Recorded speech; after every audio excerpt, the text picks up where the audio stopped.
Ok, já estamos, acho eu. Ok. Olá, boa noite a todos. Boa noite. Sejam bem-vindos à nossa live sobre a afasia progressiva primária. Hoje vamos falar sobre o que não ajuda e comportamentos a evitar. O meu nome é Sara Cruz e sou neuropsicóloga do IPA. E o meu nome é Lia Almeida e sou também neuropsicóloga do IPA. No fundo, somos parte da equipa de neuropsicólogos do IPA. Bem, estamos aqui hoje exatamente para falar um bocadinho sobre esta componente mais ligada à nossa área da afasia progressiva primária. Esta é a terceira live de um conjunto de 4 lives que estão a ser promovidas pelo IPA no projeto financiado pelo INR durante este ano 2023. Tal como as lives anteriores, esta vai ser uma conversa informal de partilha do nosso conhecimento, da nossa experiência, a experiência das famílias que acompanhamos. Recomendamos a quem tiver interesse no tema, se ainda não teve a oportunidade, que vá ouvir as lives anteriores, porque acaba por haver um encadeamento entre todas. Para além destas 4 lives, está a ser concluído um manual digital da afasia progressiva primária, que será apresentado na nossa última live, que está marcada para o dia 20 de dezembro. Estamos na expectativa que este manual e estas lives sejam muito úteis para as pessoas com afasia progressiva primária, os cuidadores formais e informais, mas também para a própria comunidade, porque a afasia é um tema ainda muito desconhecido, principalmente esta parte mais de afasia progressiva primária.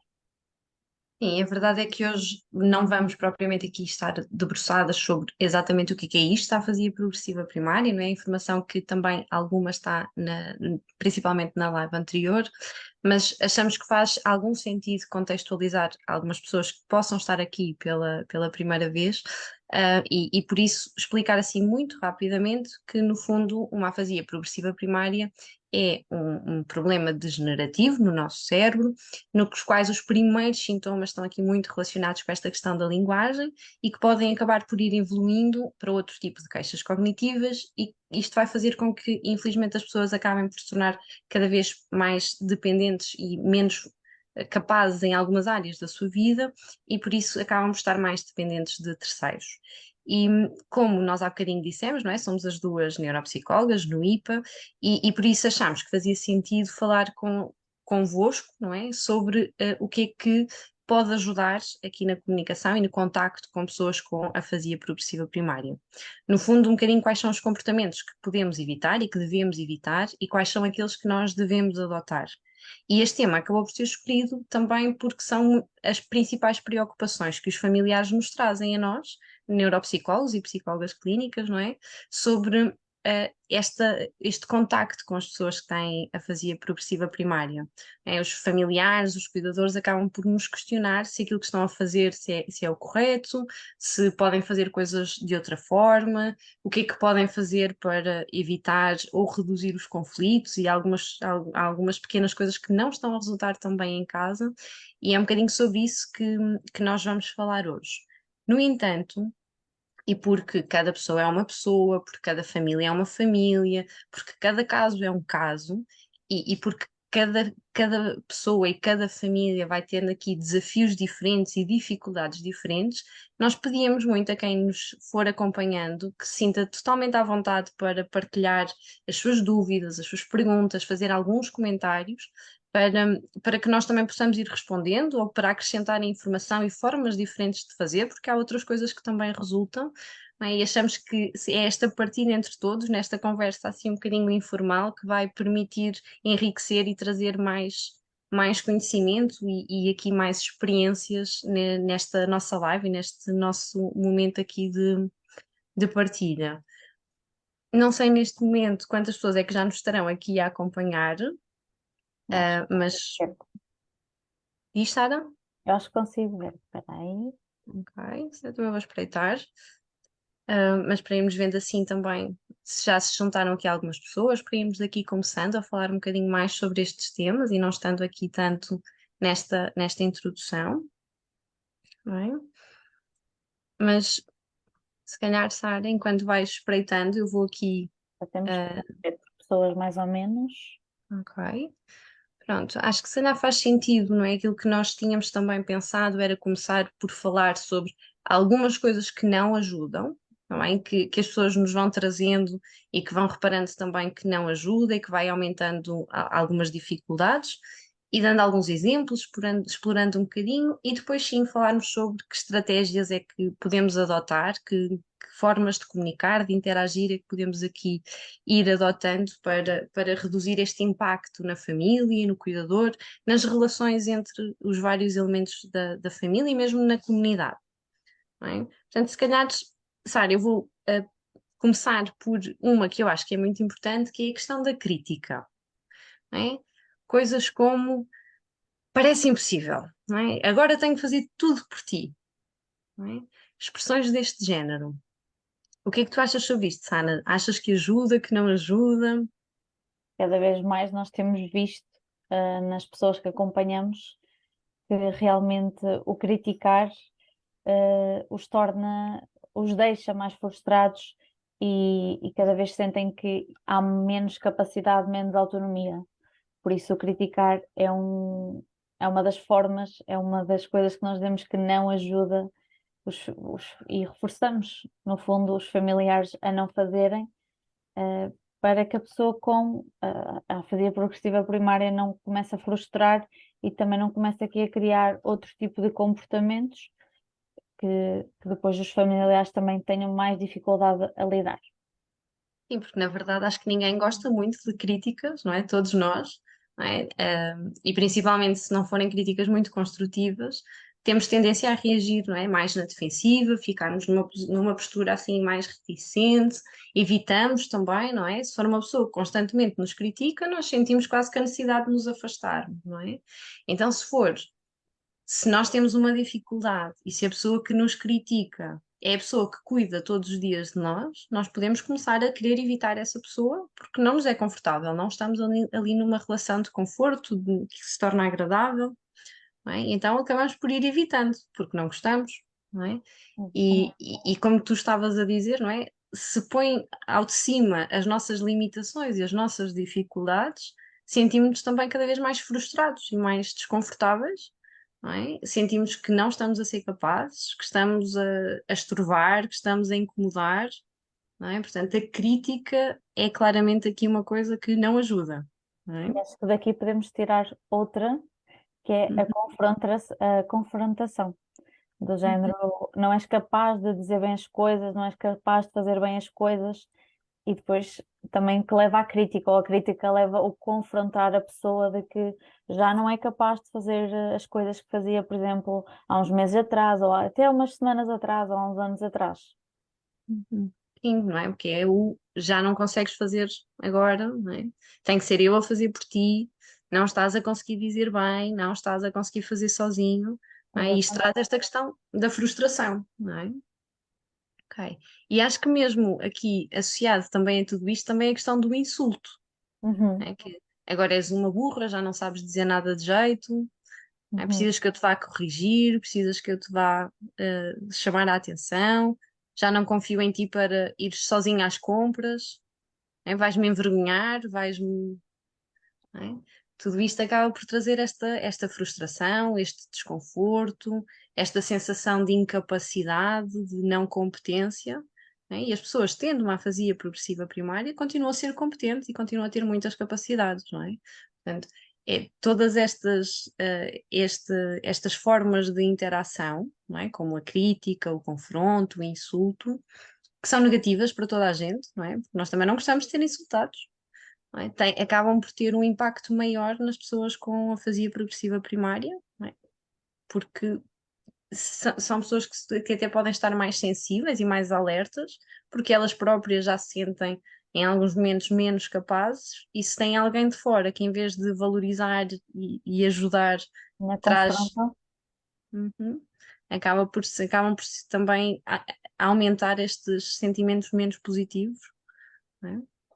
E depois acho que aqui ainda temos outra que é, se nós criticamos, se nós confrontamos, se nós insultamos, vamos gerar o quê? Discussões. Uhum. Vamos criar aqui conflitos. A pessoa com a fazia vai pensar que, por exemplo, a minha esposa está sempre a ralhar comigo. ah, o que é que eu fiz? Por exemplo, quando me chama a atenção, a pessoa que eu fazia às vezes por receber primeiro já deve pensar o que é que eu fiz agora, outra vez, mas agora é sempre assim, ou seja, o confrontar, o insultar, o criticar pode levar a discussões, e depois levam a sentimentos, quer na pessoa com afasia progressiva primária, quer no cuidador, no familiar, que gerir não é fácil. Uhum. E depois podemos já não nos lembrar do motivo pelo qual estamos a discutir, mas lembramos-nos da discussão, não é? Porque a discussão tem um impacto maior em nós, não é? E, e se for uma discussão, por exemplo, em público, não é? Se eu ralhar à frente, se eu ralhar no supermercado, se eu ralhar no médico, se nós discutirmos na rua, a pessoa pode se sentir envergonhada, não Uhum. é? E isto também não é muito agradável para ninguém, não é? E, e não comparando nunca com uma população mais nova, mas é como quando as crianças fazem xixi na cama, não é? E os pais contam à frente delas: já viste o que é que ele fez hoje? Esta noite não teve uma boa noite, não se portou bem, não é? E esta questão do envergonhar, que não resulta nas crianças, também não resulta nos adultos, não resulta em ninguém, não é? Esta sensação da vergonha, que é também uma emoção que é desconfortável para toda a gente, tem também um impacto muito negativo em pessoas com afasia progressiva primária, não é?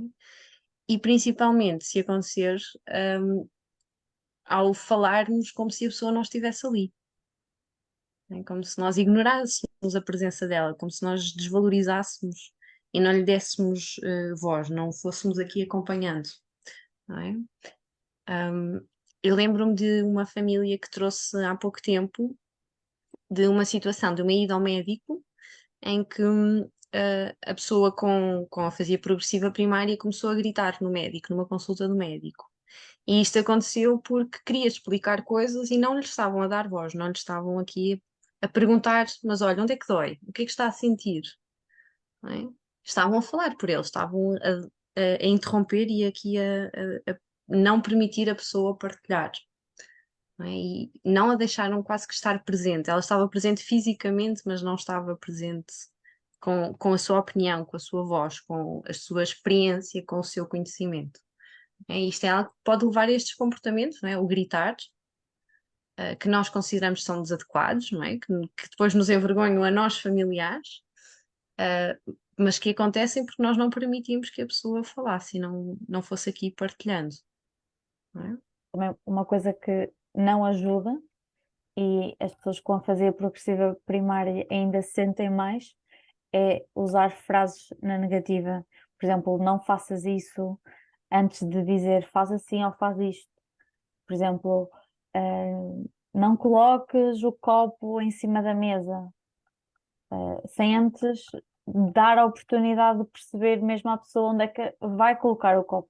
Porque a pessoa até pode ter a intenção de nem colocar o copo em cima da mesa e ir colocar noutro sítio qualquer, mas já estamos a dizer não vás. Isto também, Uhum, usar as frases na negativa, não é? Também traz um impacto muito significativo à pessoa com afasia progressiva. uhum. E ainda pior se para além de corrigirmos antes da pessoa terminar a tarefa, não a deixarmos fazer, porque não, vá, eu sou mais rápido, eu vou fazer eu por ti, porque eu sou mais rápido que tu e fica feito logo bem à primeira. Portanto, eu vou fazer e fica já feito e eu não tenho que estar a acompanhar e a perder tempo enquanto estás a fazer. Ou É seja, aqui quase que. o desvalorizar ainda as competências, que às vezes Uhum, é muito isso. Nós debatemos-nos diariamente com o valorizar as competências, seja em que fase for da afasia progressiva primária, porque há várias fases, valorizar sempre a competência da pessoa, nunca desvalorizar se a pessoa é capaz, por exemplo, de pôr a mesa hoje, mas amanhã, por exemplo, trocam o garfo e a faca vamos deixar continuar a pôr a mesa, porque ela ainda consegue. E não temos de ir por trás trocar o garfo e a faca. Quando nos sentamos, fazemos a troca. Não, Uhum. não é deixar, não é desvalorizar, a dizer, vai, eu faço, pronto, porque tu já não consegues. Ou seja, o desvalorizar e usar as frases na negativa são comportamentos que nós tentamos sempre demonstrar às famílias que não é de todo o mais correto e os utentes com afasia progressiva primária não aceitam muito, ou melhor, não aceitam, segundo as nossas experiências, não é, Lia? Não aceitam aqui o não faças. Às vezes é quando eles querem fazer mais e Uhum. mais Porque rápido. sim, na realidade é quase como se o não não existisse, não é? É como se quando nós dizemos não faz isto, não, não ponhas a mesa. O que é que a pessoa vai ouvir? O que é que fica mais presente? Ele põe a mesa. Não é? Então, em vez de ajudar a interromper o comportamento, ainda vai aumentar mais. Não é? Porque a pessoa vai ouvir, ok, pôr a mesa, tem que ir pôr a mesa. E nós queremos que ela não o faça e muitas das vezes acaba por acontecer o contrário.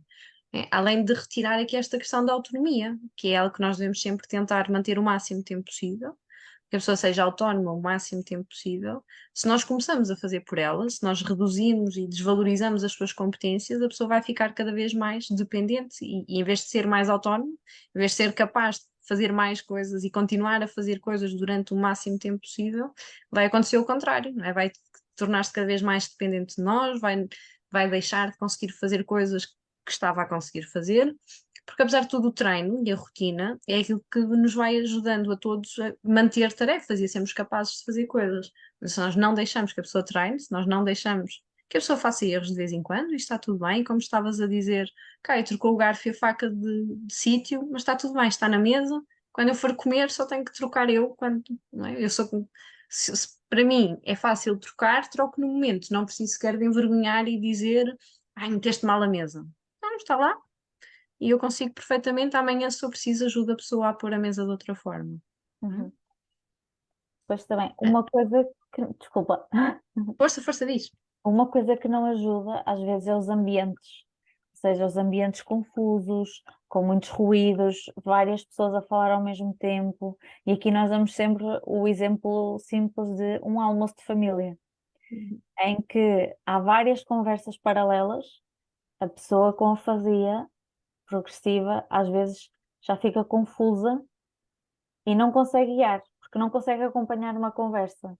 Porque são tantas conversas paralelas que vão surgindo e nada direcionado para ela que ela perde o interesse. E às vezes dizem já o meu familiar participa menos, está mais calado, não sei ali, mais exemplos. Levanta-se da mesa, ao final de comer, não fica ali a fazer conversa, como é suposto, né? Levanta-se assim que acaba, levanta-se da mesa e vai para o sofá, ou vai para o Da quarto, ou vai para parte. o. E nós perguntamos sempre como é que são as interações, incluem-no. As conversas são dirigidas também para ele, conseguem fazer ali ambientes seguros no sentido em que conseguem criar conversas, por exemplo, em que haja duas pessoas a conversar, mas ele esteja a acompanhar a conversa e até lhe façam perguntas de sim, não, só para ele estar ali presente. E às vezes basta fazermos estas questões e pequenas mudanças que também o comportamento e a atitude da pessoa com a APP muda, porque já começa a sentir-se mais integrado e já não começa a ver estes ambientes como uma confusão. Uhum.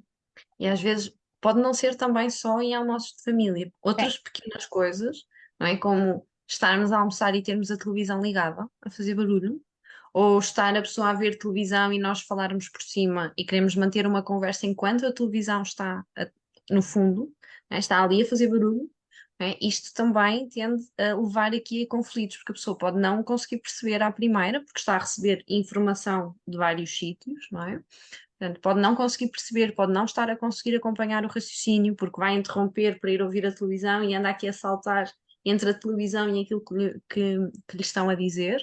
não é? E então isso também dificulta, portanto, não só estas questões de termos várias pessoas a falar ao mesmo tempo, mas às vezes outros ruídos ou outros estímulos que sejam distratores, não é? Às vezes pode ser um relógio a tocar, não é? Não precisa de ser muito mais às vezes do que um relógio, não é? Portanto, pode haver aqui várias coisas que podem Outro interferir. exemplo que eu acho que nós costumamos dar é, por exemplo, a pessoa com APP está na sala, o cuidador está na cozinha e diz: Olha, vai fazer isto.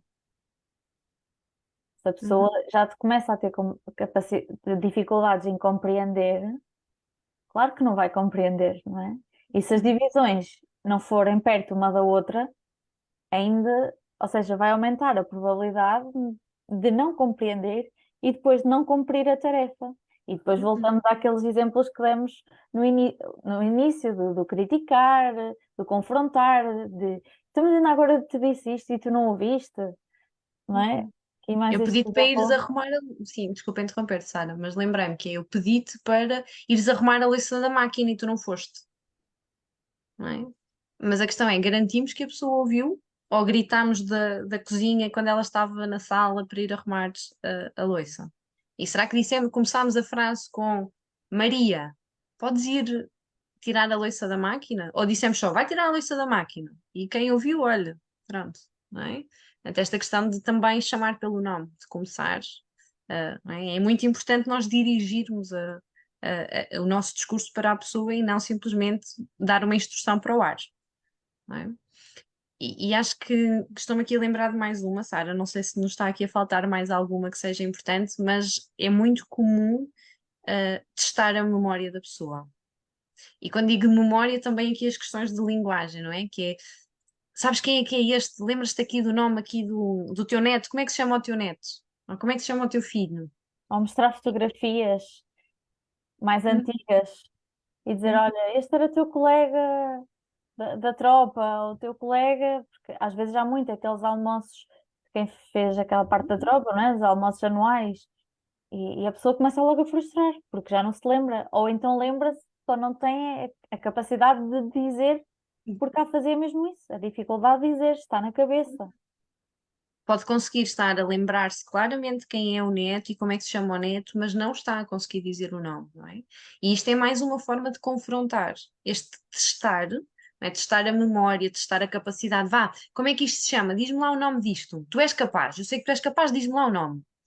Não é? Isto acaba por ser também uma outra forma de confrontação, não é? Que é muito comum e as pessoas, os familiares fazem com as melhores das intenções, que é aqui o tentar ajudar a pessoa a verbalizar, a dizer coisas, e que façam sentido e que são até acabam por ser, não é? Conseguir dizer o nome do neto é importante e é importante para a família, não é? Mas isto acaba por ser uma outra forma de confrontação e que muitas das vezes leva a esta frustração que tu estavas a falar, Sara, não é? A pessoa sente-se mais incapaz e frustrada e pode mesmo levar aqui a alguma agitação, alguma dificuldade em gerir as emoções e esta sensação de não ser capaz, não é?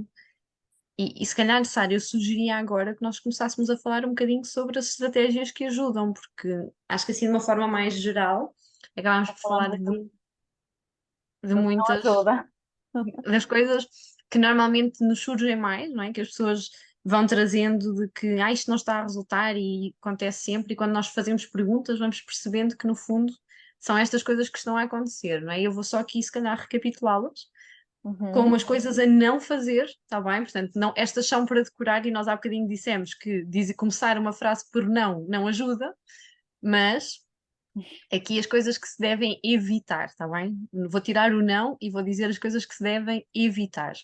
Estamos a falar do criticar, do ralhar, do discutir, muito associado aqui à confrontação, ao envergonhar, e depois também as questões como o ignorar, falar como se a pessoa não estivesse, desvalorizar as suas competências, dizer que ela não é capaz, substituí-la, fazermos por ela, também. Mas depois também as questões mais do ambiente, do espaço, sítios com barulho, com confusão, com muitas pessoas a falar ao mesmo tempo, não começar as frases chamando pela pessoa, tá bem? O usar as frases na negativa. E depois também esta questão do testar, do pôr à prova, do tentar aqui o confrontar de uma forma mais indireta, não é o confrontar dizendo tu agora já não és capaz, mas o confrontar indiretamente de, foi a última que nós falámos, não é? Do vá, como é que se chama isto, ou como é que se diz isto, ou como é que, não é? Portanto, acho que não me esqueci de nenhuma. Não, estão todas. Ok. En- Então, Sara, diz-me lá, coisas que ajudam. Então, acho que podemos começar por uma comunicação simples, ou seja, usar frases curtas, uma ideia de cada vez. E logo aqui já podemos incluir outra, que é se queremos dar uma tarefa que englobe, por exemplo, vários passos, por exemplo, vou dar o exemplo de pôr a mesa. Pôr a mesa engloba pôr a toalha, pôr os pratos, pôr os talheres, os copos, os guardanapos. Nós não Vou devemos voltar dar. atrás.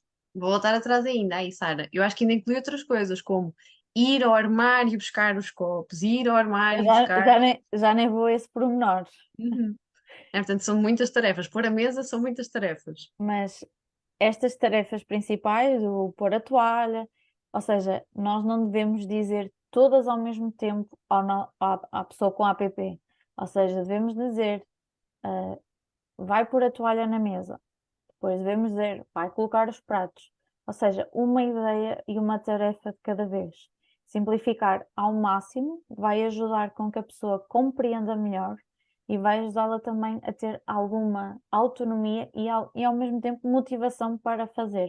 Se nós lhe dissermos, ok, agora vais pôr a mesa, vais ter de pôr isto, a toalha, os copos, não sei o quê, ela vai se perder e até pode pôr a toalha, mas depois perder.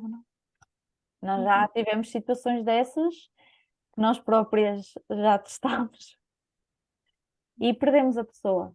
Por isso, comunicação simples, usar frases curtas, dividir as tarefas em que são complexas, ou seja, quando nós dizemos aqui tarefas complexas que envolvam mais que uma ordem, dividir, por exemplo, em duas ou três ordens, ok? E esta questão das tarefas, sim, vou só aqui acrescentar, Sara. Esta questão das tarefas é, às vezes nós achamos que uma tarefa é simples, mas esquecemos de como uma tarefa simples é subdividida em muitas tarefas. E este exemplo do pôr a mesa, não é? Pôr a mesa é uma tarefa simples, que hum, é- é- quase qualquer pessoa é capaz de fazer, não é? Mas a verdade é que pôr a mesa implica muitas pequenas tarefas. Não é? Então, nós, se calhar, temos que comunicar uma tarefa de cada vez e temos que fazer esse esforço de pensar, ok, uma tarefa simples, se calhar aquilo que é simples para mim é muito difícil para o meu familiar. Se calhar, por exemplo, tomar banho é muito difícil. Não é? Portanto, se calhar, o tomar banho são muitas tarefas. Não é? Então, quando nós estamos a comunicar com a pessoa, lhe pedimos para ela fazer uma tarefa, nós temos que garantir que é uma tarefa pequena. E é preferível darmos várias instruções e subdividirmos essa tarefa, como se calhar a primeira tarefa em pôr a mesa é vai à cozinha buscar a toalha. E se calhar temos que acompanhar a pessoa e dizer a toalha está na primeira gaveta. E tudo isto é muito complexo para algumas pessoas.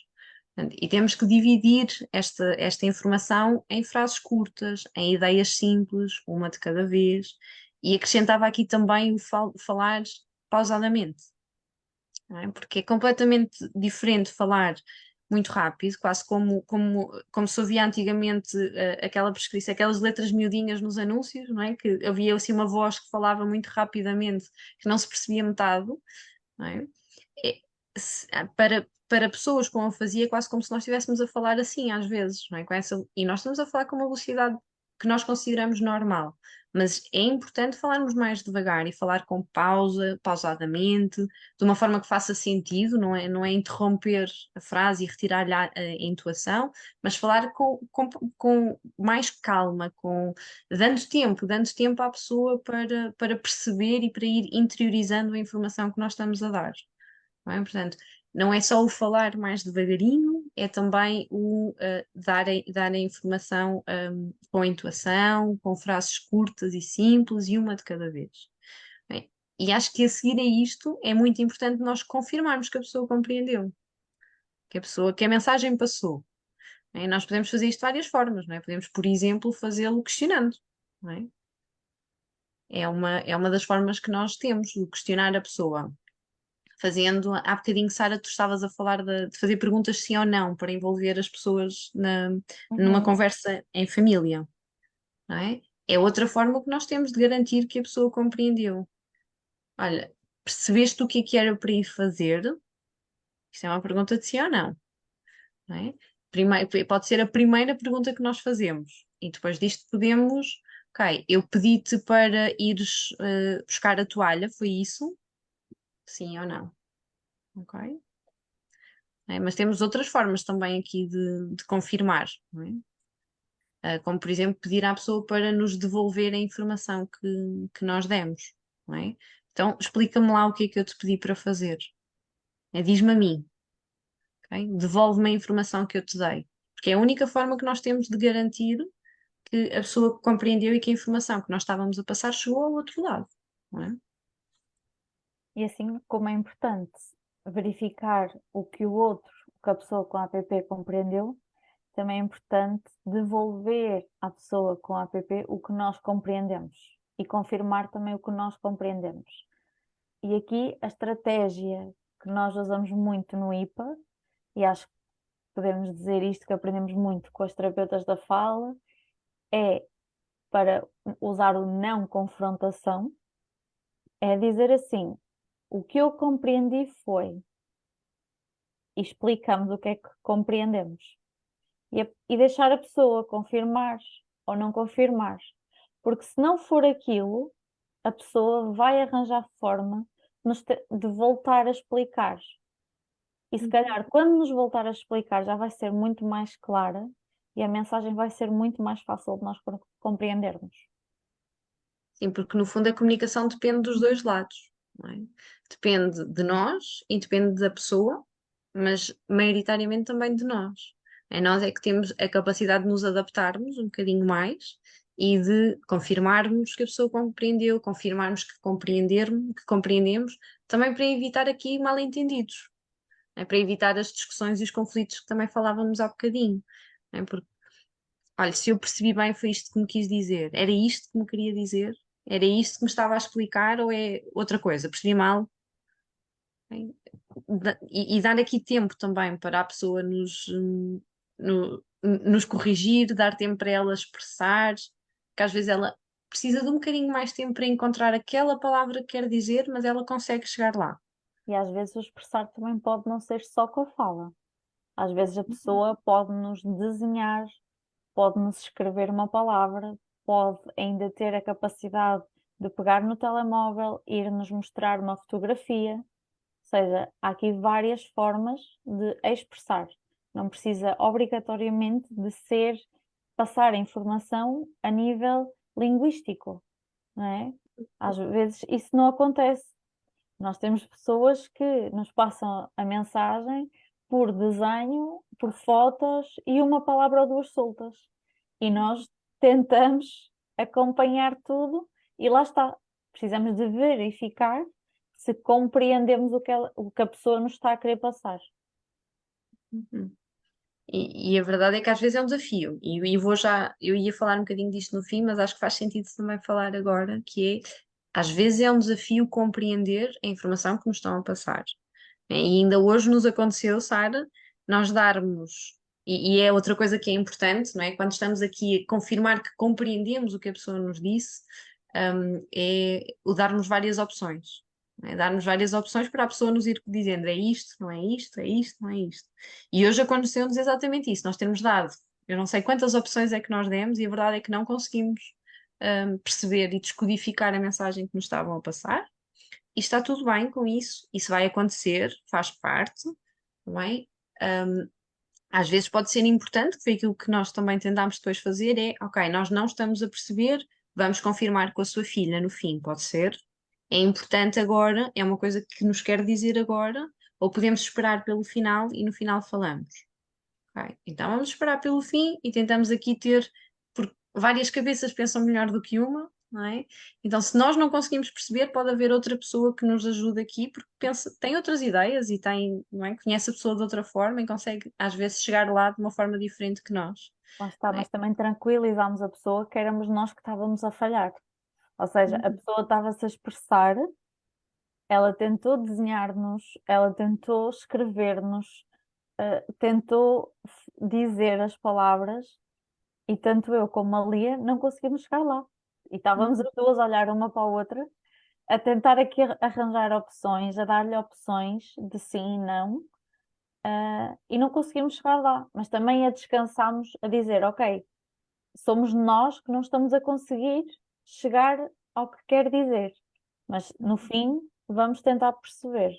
Isto também é muito importante, porque às vezes as pessoas acham que são elas que não estão a ser o mais, o mais claras possível, são elas que estão a falhar. E muitas vezes também podemos ser nós que estamos a falhar, porque eles podem nos querer contar uma coisa muito específica no fim de semana ou da semana e não estarem a conseguir. E nós, por norma, sabemos mais ou menos as rotinas deles, mais ou menos o que eles fazem, mas basta, por exemplo, ir a um espetáculo, irem a um restaurante, que já muda a rotina.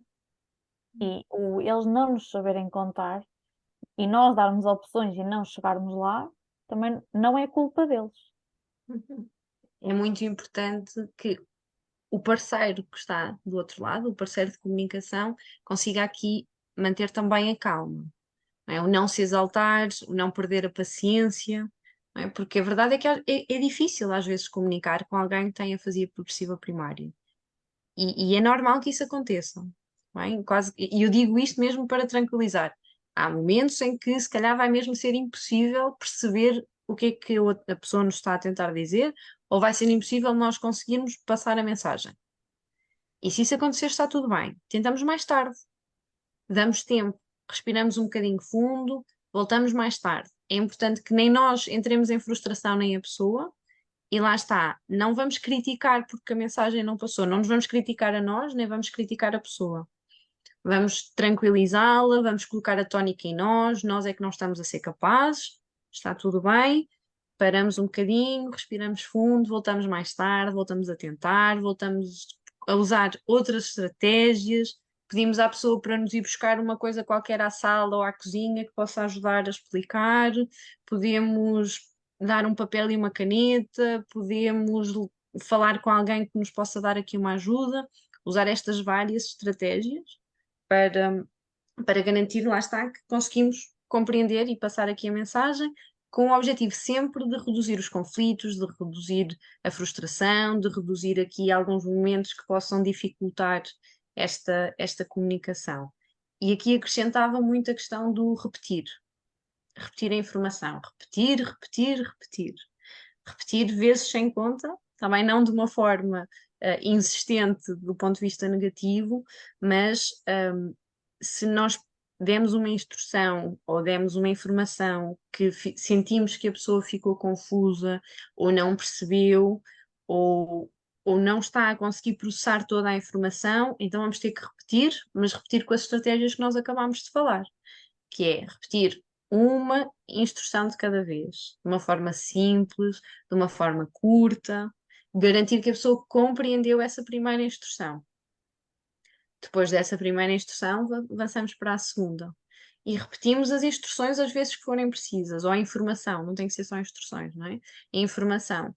Porque é preferível repetirmos e darmos esta informação várias vezes e de formas diferentes, e podemos dar de uma forma oral, podemos dar de uma forma escrita, podemos dar de uma forma visual, não é? É este repetir de informação que vai evitar o, por exemplo, o não cumprimento de tarefas que levam a discussões e que levam a frustração, não é? Que é isto que é difícil de gerir.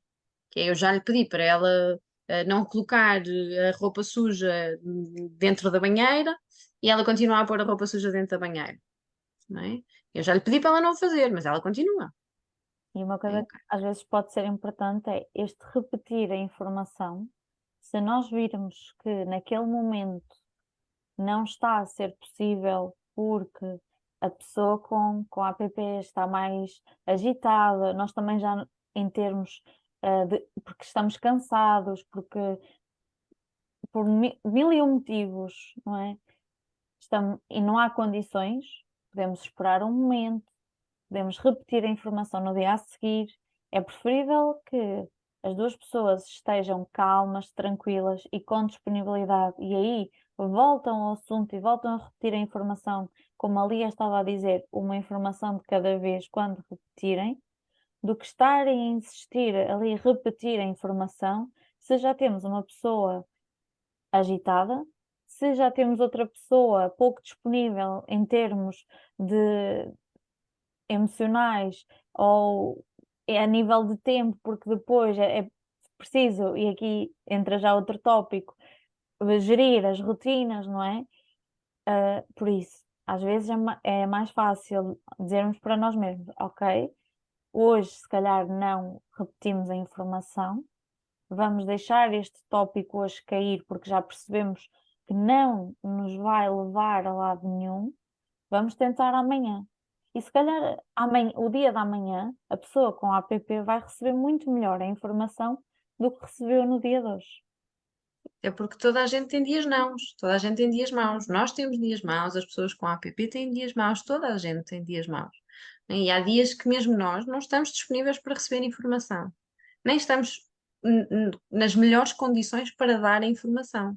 Porque o dia de trabalho correu mal, porque tivemos um furo no pneu do carro, porque aconteceu qualquer coisa e não estamos com paciência, não estamos disponíveis. Então, se calhar é preferível nesses dias evitar aqui há alguns conflitos, evitar o passar informações que são mais difíceis, são mais complexas. Se calhar é preferível esperar um dia, ou esperar uma hora, ou ir fazer primeiro uma coisa que eu gosto para relaxar, para desligar do dia de trabalho e depois sim pegar nas tarefas que tenho para resolver e nas coisas que tenho para pedir, para realmente aqui conseguir retirar esta carga emocional menos boa, que pode ter um impacto negativo na forma como estamos a comunicar, que tem sempre em todas as relações, não é? Não estamos só aqui a falar de pessoas com app, como alguns dos exemplos que fomos falando, não é? Que têm impacto em toda a gente. Não é? Há conversas que quase que se deveriam evitar se nós não estamos num dia bom, porque a probabilidade de levar a uma discussão, de levar a um conflito que não vai ser bem gerido naquele momento, é grande, não é? E quando estamos a falar de pessoas com app, isto também acontece. Não é? E vou aqui, vou saltar a questão que estavas a falar das rotinas, Sara, mas só aqui para relembrar a questão do ruído que há bocadinho falávamos nos almoços de família, quando está a televisão, não é? Uma coisa que se deve fazer é, quando estamos a comunicar, eliminar estes ruídos. Seja a televisão, seja o rádio, sejam outras pessoas a falar, seja uma sala de espera de um hospital, seja o que for, se há ruído, e pode ser ruído auditivo, mas pode ser ruído também visual, não é? Se há muito estímulo visual a acontecer, que está a dispersar a atenção da pessoa, devemos evitá-lo e devemos aqui tentar um espaço tranquilo, um espaço onde garantimos que a pessoa nos está a ouvir, e também esta questão do chamar pelo nome. Começar sempre chamando pelo nome. Maria, preciso que faça isto, preciso que faça aquilo. Bem, Maria, Maria, está-me a ouvir? Está atenta ao que eu estou a dizer? Primeiro garantir que a pessoa está atenta, só depois passar a mensagem. Não é? E isto sobre qualquer assunto, mas também sobre esta questão das rotinas que tu ias falar, Sara, e que eu te vou deixar continuar a falar sobre ela, está bem? Sim, porque realmente manter as rotinas é fundamental. É muito importante preparar a pessoa para o que vai acontecer. Facilita ou explicar o que vai acontecer, por exemplo, olha, amanhã tu vais ter esta atividade e ainda vamos ter de ir a este sítio. E se for preciso no outro dia de manhã, quando acordam, reforçar, olha, hoje vamos ter vais ter esta atividade e ainda vamos ter este sítio. Uma coisa que nós costumamos adotar muito é até fazer um calendário de atividades e a pessoa ter colado em casa. Geralmente num sítio onde a pessoa passe algum tempo do seu dia, que assim consegue estar sempre a ver e consegue facilmente ir consultar as atividades que tem, mas realmente o manter as rotinas é fundamental, porque basta aqui sair um bocadinho da rotina já pode deixar a pessoa com a afasia progressiva primária agitada, sem perceber o porquê de, por exemplo, hoje eu ia ao ginásio, só porque aconteceu um contratempo, ou eu hoje ia às compras. aconteceu aqui um contratempo de tive um furo. Então, mas porquê é que eu não fui às compras? Não é? Porque depois também, em termos cognitivos, a flexibilidade das pessoas quando fazia progressiva primária também começa a diminuir, ou seja, a capacidade de se adaptarem, hum, às situações.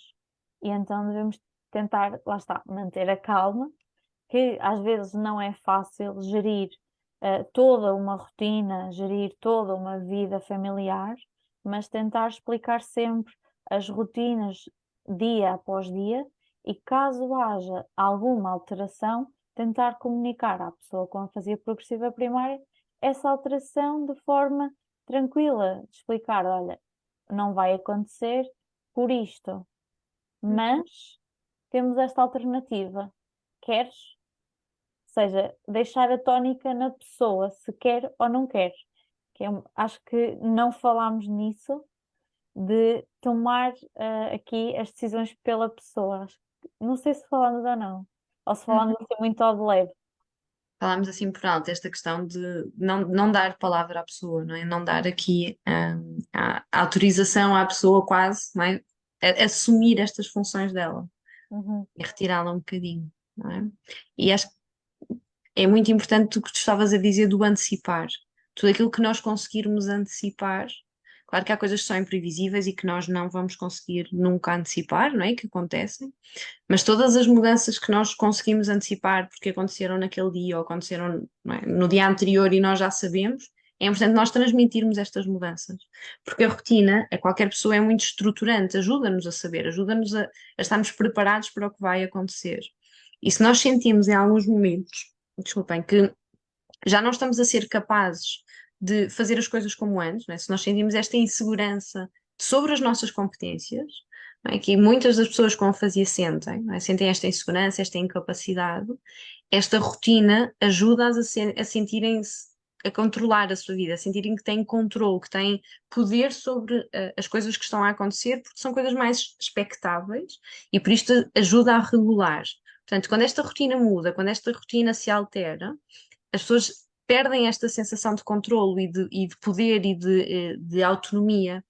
Por isso, nós pudermos antecipar e pudermos preparar e informar, ajuda a pessoa a sentir-se novamente sobre o controlo, porque já sabe o que é que vai acontecer. E aqui eu reforço esta questão do repetir, que falávamos há bocadinho, não é?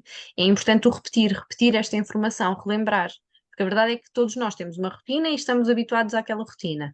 E às vezes, quando as coisas fogem da rotina, esquecemos, não é?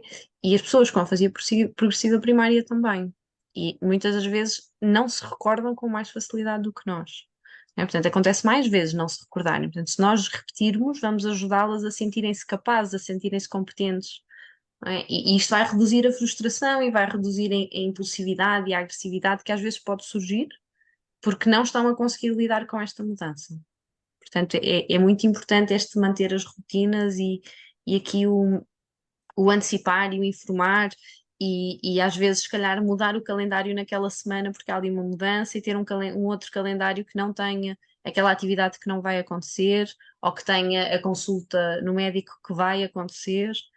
Para que a pessoa tenha esta informação de forma visual e de várias, não é? Não só da forma oral que nós transmitimos, mas também da forma visual que também aqui ajuda um bocadinho, a pessoa a ir estando um bocadinho mais orientada. Não é? Portanto, acho que de uma forma geral, Sara, não sei se nos esquecemos assim de alguma outra ajuda. Acho que não. Acho que mais uma vez vou assumir aqui o papel de relembrar, e Boa. de, Isso. de voltar aqui a reorganizar estas coisas que nós deixamos como ajuda à comunicação e como estratégias que ajudam as pessoas com afasia progressiva primária. E vou mudar aqui um bocadinho a ordem e vou começar por aquilo que eu acho que deve ser o primeiro, que é chamar pelo nome. Que é primeiro que tudo. Sim, sim. Antes sequer de começarmos, dizermos o nome da pessoa. Não é? Portanto, dirigirmos a atenção da pessoa, garantir que ela nos está a ouvir, que ela está atenta. Não é? Porque, na verdade, todos nós reagimos quando ouvimos o nosso nome na rua e viramos a cara, não é? Portanto, é muito automático. Portanto, chamarmos o nome pelo nome, acho que é aqui uma excelente estratégia, e depois tentar estarmos perto da pessoa. Se for preciso, tocamos, não é? Maria, está-me a ouvir? Não é? Damos assim um toquezinho, chamamos a atenção, tocamos na mão, tocamos no ombro, agarramos a mão e depois falamos de uma forma simples, curta, clara, uma ideia de cada vez, uma instrução de cada vez, uma tarefa de cada vez e dividimos aquelas tarefas que nós achamos que são simples em tarefas muito mais pequeninas, tá bem? E depois de darmos a informação, confirmamos que a pessoa nos compreendeu, confirmamos que a informação, conseguimos passar a informação da forma mais correta para que a pessoa nos tenha ouvido e também confirmamos que aquilo que a pessoa nos disse que nós percebemos bem. Não é? E tudo isto dando-lhe muito tempo, dando tempo à pessoa, não é? Repetindo as vezes que forem necessárias, sempre com uma postura muito tranquila, uma postura calma, uma postura simpática. Quando começamos a perder a paciência, respiramos fundo, fazemos uma pausa, voltamos ao assunto mais tarde para evitar aqui os conflitos, não é? Porque se não está a resultar agora, se nós continuarmos a insistir, não é? Aquilo que vai acontecer é que a conversa vai escalar, vamos aqui aumentar a intensidade e vamos acabar por discutir uns com os outros e não vale a pena, não é? Portanto, evitar sempre isso fazendo pausas. Depois tentando aqui manter uma rotina, dar sempre a informação num contexto sem ruídos e utilizando várias estratégias para comunicarmos e para passarmos a mensagem. Não é? Acho que houve uma coisa que nós nos esquecemos e que eu vou aqui acrescentar, Sara, que é descrevermos, como há bocadinho falávamos no não testar, não é? Não pôr a pessoa à prova, não a questionar. Aquilo que ajuda é nós descrevermos a situação. Olha, este aqui é o teu neto, o João, e somos nós que damos a informação, que ajudamos. Em vez de perguntar, lembras-te aqui do nome do teu neto? Não, então olha, este aqui é o João, o teu neto, está bem? Olha, ele hoje veio aqui passar o dia connosco. E nós damos primeiro a instrução para que depois a pessoa recolha essa informação e também se sinta mais capaz e mais competente. Não é? Portanto, acho que assim, resumidamente, e coube-me a mim aqui a tarefa das duas vezes de resumir, mas acho que assim, resumidamente, estas são assim umas estratégias mais gerais.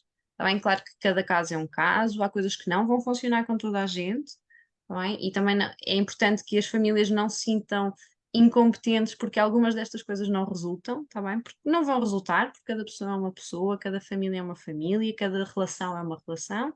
Portanto, há coisas que não vão resultar, há outras que vão resultar às vezes e não vão resultar sempre, tá bem? Acho que vou deixar aqui uma sugestão, que não é uma grande sugestão, mas aqui para também tentar tranquilizar as pessoas, é que a criatividade acho que é a melhor ferramenta que se pode ter, do tentar fazer diferente. Se não está a resultar hoje daquela forma que sempre resultou, eu vou tentar ser criativa e vou tentar fazer de uma forma diferente e nova para ver se tem resultados um bocadinho diferentes.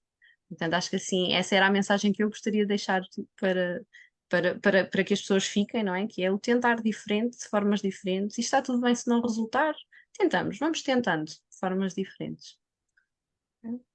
Bom, eu não consigo ver se temos alguma pergunta. Ahm, eu penso que não, temos aqui algumas pessoas que foram partilhando e que foram dando boas noites e que foram agradecendo aqui as nossas partilhas. Mas acho que assim, dúvida não. Desculpem estar a olhar para baixo, mas estava aqui assim a olhar no telemóvel. Um, Portanto, acho que se calhar podemos terminar, não é? Porque a verdade é que já estamos aqui há 50 minutos a falar, isto o tempo passa muito rápido, não é? Eu vou-me despedir agradecendo-te a ti, Sara, esta conversa que tivemos, muito Eu aqui. descontraída. Agradecer também a quem nos esteve a ouvir e quem nos esteve a acompanhar. Um, e agradecer também algumas partilhas e dúvidas que possam surgir, que se nós tivermos a oportunidade, obviamente que iremos dar resposta, Uhum, mesmo que seja mais tarde, por mensagem, portanto iremos aqui também tentar estar atentos. sim. E se calhar só relembrar a próxima live, que é quando, Sara, ajuda-me lá. 20 de dezembro, que será sobre o manual da fazer progressiva primária que estamos a desenvolver. Portanto, a última das 4 lives, não é? Dia 20. Dia 20 de dezembro. Ok. E se calhar convidamos mais uma vez a ouvirem as anteriores, muito interessantes, com temas também aqui um bocadinho Sim, diferentes, que complementam um bocadinho, vão dar outra informação. sim. Portanto, eu penso que é tudo.